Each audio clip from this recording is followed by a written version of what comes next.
Hong Kong. I'm Natalie MacDonald. You're joining us live and direct here at SuperReturn Asia 2016.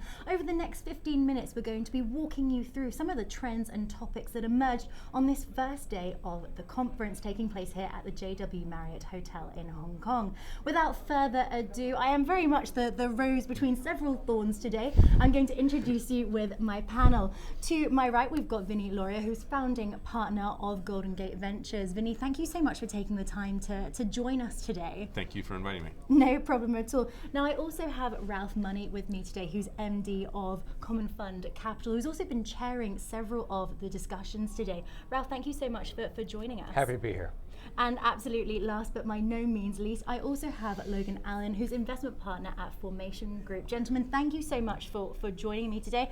May I also toast a cheers to this first day of SuperReturn Asia. Cheers. Now, with the niceties underway, it's time really to quiz you guys on what you saw as the emerging theme. And one of the first discussions, I guess, that's incredibly important when we're looking at this is that LP-GP relationship and sort of what the future looks like. And guys, from your point of view, and Ralph, in fact, I'll come to you first perhaps on this, what were some of the ideas coming through on what the future looks like? Well, one of the topics that ran through the entire GPLP summit was communication, and I think what we're witnessing is not necessarily a standardization of terms and fees, but more of a simplification, and that's, I think, a very strong result of the industry's dialogue and working together. Here we're focused on Asia and opportunities in Asia, and the intensity of those dialogues have changed from year to year to year. So I think, one of the things coming out of today, which I thought was pretty refreshing, was that level of dialogue. Second theme that was interesting, it came up at every session, was the topic of co-investments, how the general partners make those available to limited partners, the selection process, how that's allocation, the fairness of that. What's the LP want out of it? Headline return. What do the GPs want on it? Different want out of those relationships, different types of benefits for them as well. But that was a key theme. And a third theme, and probably the most encouraging, I thought, was a genuine interest in the region of placing long-term capital throughout the region. Where the discussion gets a bit more lively is which regions, which countries might have better return and different risk options. So that was part of today's takeaway. And that was, Logan, prior to going live, that was one of the things that you mentioned, that cross-border investment is well and truly alive. What were you taking away from that conversation today? Yeah, I mean, we've been investing cross-border since 2011 in the US and Asia, and if you look at where the largest number of billion-dollar tech companies have emerged from, it's really been the US and China. And so from our perspective, we think investing in US companies, helping them garner scale in Asia, China, and beyond, and then helping Asia-based companies both scale regionally, but also take Silicon Valley best practices to bear on those companies, because there are a significant number of needs in terms of lessons learned, the playbooks of Silicon Valley companies that can be played out in Asia, but also on-the-ground talent such as data scientists, machine learning experts, and so forth, that these companies really need. I also would echo Ralph's thoughts on co-investment, and specifically the way we think about that is we want to show every single deal that we do out of the fund where there's co-investment availability to every single LP at the same time and on the same terms. We think that there's been too much of an instance of VCs on a global basis only showing select deals to select LPs, and we think that creates some adverse selection problems. So I think co-investment's important for GPs and LPs. For GPs, from our perspective, it brings in additional assets alongside of the company that can be strategic and add value materially. But in addition to that, from an LP perspective, the sophistication of LPs in terms of doing more direct investing has increased, and I think we saw that here today. One of the interesting conversations, I believe it came out of the Southeast Asian venture discussion, was saying, though, that whilst, as you mentioned, you have a lot of that cross-border investment, each market remains very individual, and the example that was given in this discussion was Indonesia against India, and Indonesia has been discussed of late as perhaps being the new China, the emerging China. But actually, each of these individual markets are very, very specific and have very unique offerings, and also, I guess, in turn, in that regulatory landscape as well, which again was another theme that was really, really discussed today. And it was really about, knowing your environment. I mean, Singapore, where Vinny, I understand, you're based, Singapore was discussed as being actually, regulation-wise, the most open and kind of attractive, and the one that works with a lot of the managers. From your experience, how true does that come to be? So been out in Singapore for 6 years now, and that's very true. Singapore is an open platform for business. It's one of the reasons, it's not that I looked at a book and was able to say, okay, this is the best platform, but just over time you start to learn through experience that it's a progressive government, it's very business forward, business first. And so if there's any issues with the Monetary Authority of Singapore in terms of new fintech plays, or even if it's for drone technology, they're very open in talking with the startups, talking with investors and saying, what does the future of this look like and how do we best regulate it? And the conversation is very different. In a country like Singapore, it's usually not about regulation, it's just more about there's a lot of government financing and how do you partner with the government, as opposed to a country like Indonesia, it tends to be more about regulation and understanding that and understanding how that could even change over a 3-month or 6-month horizon. So we're always looking for teams in places like Indonesia that show a lot of strength in working in a dynamic environment that may change. And we even look for companies that can even go outside of that entrepreneur that knows how to take it outside of Indonesia. A good example of that is Oriami, online e-commerce in Indonesia that's now split between Thailand and Indonesia. And to me, that's a very unique quality for the ones that aren't just domestically focused but can understand how to take it regionally. So we're talking e-commerce now, Logan. This is very much your space in that fintech environment. Again, I put to you, how does regulation and the regulatory landscape, how is that really shaping your sector at present? Yeah, so we're at Formation Group, we're investing across consumer technology, B2C, and fintech's a major theme in that. It is one of the areas where we need to be very cognizant of the regulatory environment in the country we're investing in, and certainly get out ahead of the conversation with regulators. I would say, in addition, we do look at healthcare, and that's another area that's highly regulated and we need to be cognizant of. And you're seeing this life cycle growth in specific countries. So for example, we invest in Korea. Korean government just deregulated their financial services industry in 2014. And have opened up the doors, so to speak, to virtual financial services and mobile financial services offerings. So we invested in a company called Yellow Financial Group, who's taking advantage of that now open market. But 2 years ago, we couldn't have ever had that discussion. And then certainly in the U.S., it's become extremely open. They're still trying to get their arms around how to regulate some of these companies, but they're looking more and more like platform offerings and more like traditional financial services firms.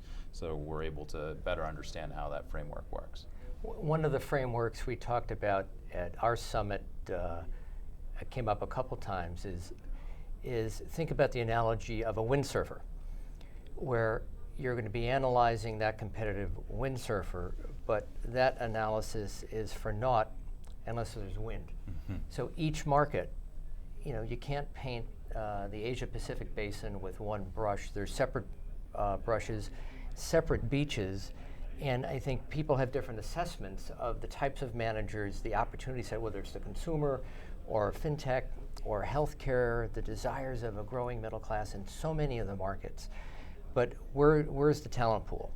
And so at our summit, we were trying to think of models like the windsurfers. How do you match that?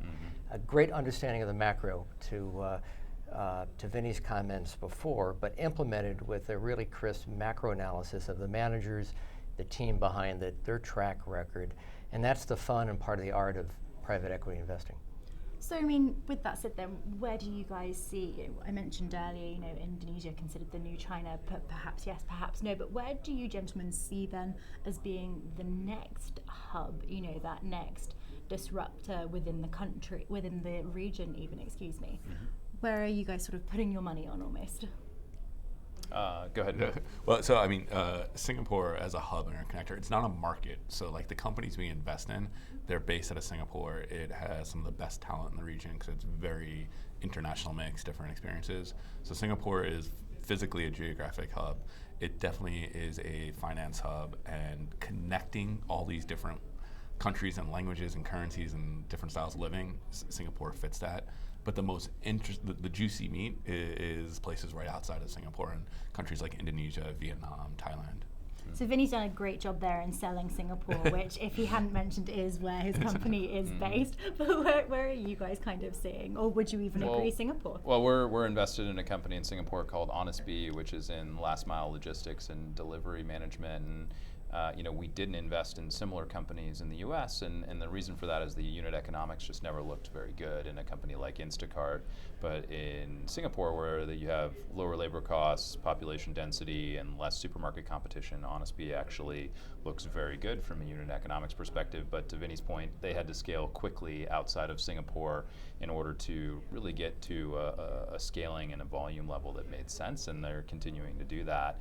So we're invested in Singapore, we're invested in Indonesia, we're invested in Korea currently. We are looking at companies in Japan, companies in Vietnam, and companies in Thailand. I would say those ecosystems are much earlier, and then we also have to be cognizant of the macro issues in Japan in particular. And for our main fund, we are ex-China, but we are launching a renminbi fund later this year that will be China exclusively focused, which is, we think, the right way to play inside of China right now. Just the sheer size of China, the growth in China, has to be viewed by many institutional investors as kind of the anchor, and that touches so many other markets. So I think you've heard a number of countries come up, all have unique wind, unique benefits to it, and each have a manager set that's pretty investable. Now, one of the things that I thought was interesting, it came up in the, I believe it was the Chinese venture discussion. It was a comment from Jenny Lee, who is with GGV Capital, and she was talking about this trend almost of Chinese companies, rather than trying to take companies and going to those lengths to get them to translate into external markets, that notion of just buying up other global brands to negate that translation or that transition of those brands. Is that something that you guys have noticed a lot within your sectors also? Yeah, and I think it's really clear to see that in China and companies from Japan, where like an Alibaba, which has a marketplace in China, they just wrote $1 billion check into Lazada. So even though their tech does exist in Southeast Asia, they do realize that there's players that have started there locally that are addressing the problem slightly differently.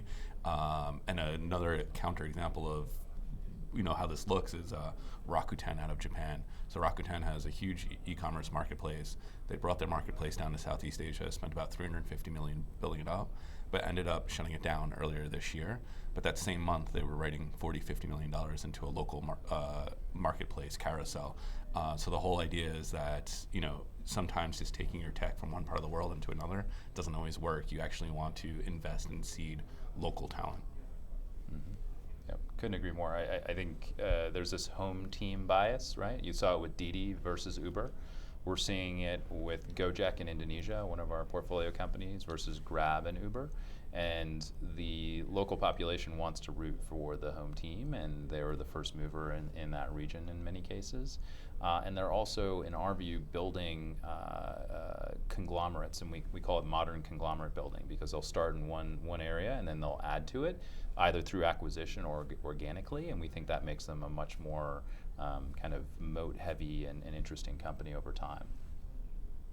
And what about yourself, Ralph? Have you seen sort of that divergence of Chinese companies? I mean, I know even domestically speaking, so I'm Sydney-based, and we're seeing a lot of Chinese efforts at takeovers. Particularly one of the more prominent ones of late was Ozgrid, which ended up being blocked by government as a Chinese takeover, and that effort to kind of go external. But I think as sort of a final note, then we'll kind of. What in terms of are you guys looking ahead to within the conference, and some of the themes and ideas that you're still kind of expecting to emerge, or some discussion that you would perhaps like to see take place? Well, I always like to see a certain level of confrontation of different ideas to make the conference interesting. So we're just leaving a discussion. that talks about the differences of accepting and working in the market with a pan-Asia Pacific view versus, if you can, country-specific or region-specific. And there's pros and cons of each. We're going to hear more of that over the next couple of days with the conference speakers. Where are there potentially more attractive returns? Where are there more or less risks in those approaches for the limited partners that are so important to making the ecosystem work in private equity? Absolutely, Logan. What are some of the discussions that you'd perhaps like to hear more on, or more controversial comments, perhaps, as Ralph said? Sure. I mean, I think from our perspective, we like the health of venture capital, but it's also a very, very small part of the overall private equity ecosystem. Last year, $50 billion went into venture. That is order of magnitude larger when it comes to buyout and later stage investing.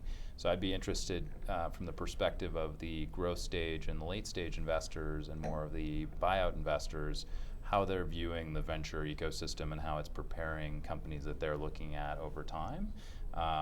Because we would create the argument that we're getting in earlier and thus our return profile looks a little bit better. But how are they looking at that from a cross-border perspective and how M&A will be driven in the coming years for those late stage investors, and then for other alternative asset classes, how they're viewing cross-border investing more broadly. I'm not sure what confrontational discussions would be in place. Maybe region to region investing, and who's going to drive the most alpha and outsized returns, or sector specific or the like. I mean, I think for us, we focus on consumer because we think the consumer's relationship with technology is constantly being disrupted, and we think there's incredible opportunities in every region. We also think cross-border investing and bringing consumer technology into regions is a lot easier than doing it on a B2B enterprise basis. Now, Vinny, obviously this is this conference is a great networking opportunity. It's a great fundraising opportunity. Also, if we take this conference as almost a snapshot of that, in that respect, in terms of the fundraising climate at present, positive. Yeah, and what I would say just from being here last year and being invited back again is that something like Southeast Asia was definitely a footnote last year, but now there's a few dozen funds, a few topics on it. So I think it really talks about a new growth sector that's really emerging that was not talked about for the past few years. Fantastic. Gentlemen, thank you so much for taking the time to chat with us today. Logan Allen from Formation Group, Ralph of Common Fund Capital, and Vinny Laureate, thank you so much for taking the time to chat with us. I'm Natalie MacDonald. You've been watching the live chat stream from SuperReturn Asia 2016. To stay on top of all of the trends, topic, gossip coming through from this conference, you can find us using the hashtag SRAsia. I'll be back again tomorrow, same time, same place. Goodbye.